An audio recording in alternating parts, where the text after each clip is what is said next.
প্রচন্ড শীতের রাত, উনি সফরে বেরিয়েছেন হাদিস কালেকশনের জন্য। উনি মাগরিবের নামাজ, এশারের নামাজ পড়ে একটা মসজিদে শুয়ে পড়লেন, আর শুয়ে শুয়ে হাদিস পড়তেছেন, আর মনে মনে ভাবলেন রাতটা মসজিদে কাটায় দেয়। কিন্তু দারোয়ান এসে বলে মসজিদে থাকতে পারবেন না, ওঠেন। উনি যে আহমদ ইবনে হাম্বল এটা চিনে নাই, কাঁথা গুছিয়ে হাদিসের কিতাব নিয়ে কাঁধের মধ্যে ব্যাগ নিয়ে মসজিদ থেকে বেরোয় গেলেন। কি আর করবেন, প্রচন্ড শীত, আর কাঁপতেছেন বুড়ো মানুষ। পথিমধ্যে দেখলেন বাজার একজন খাব্বাজ, শাবুন খাব্বাজ, যুবক রুটি বিক্রেতা। সে রুটি বিক্রি করে। সে যে সালাম দিল, আসসালামু আলাইকুম। আহমদ ইবনে হাম্বল বলে, যুবক, আমার যাওয়ার জায়গা নেই, সফরে বেরিয়েছি, খুব শীতে কষ্ট পাচ্ছি, রাতে যদি তোমার এই চুলা থেকে একটু আগুন পোহাই কোনো সমস্যা?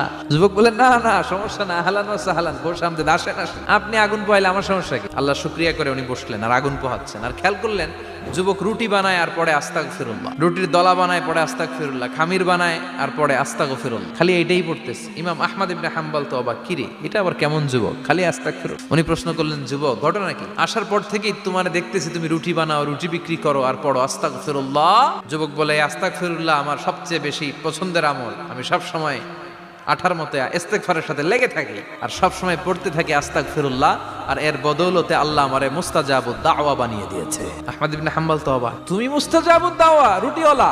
আমি এত বছর হাদিস পড়াই, আমিও তো মুস্তাজাবুদ দাওয়া না, তুমি দোয়া করলেই সব কবুল হয়ে যায়? যুবক বলে, নাম আনা মুস্তাজাবুদ দাওয়া, আমি আমার জীবনে যত দোয়া করেছি কবুল করে নিয়েছে কে? সব দোয়া কবুল করে নিয়েছে আল্লাহ, একটা দোয়া ছাড়া। কি সেই দোয়া?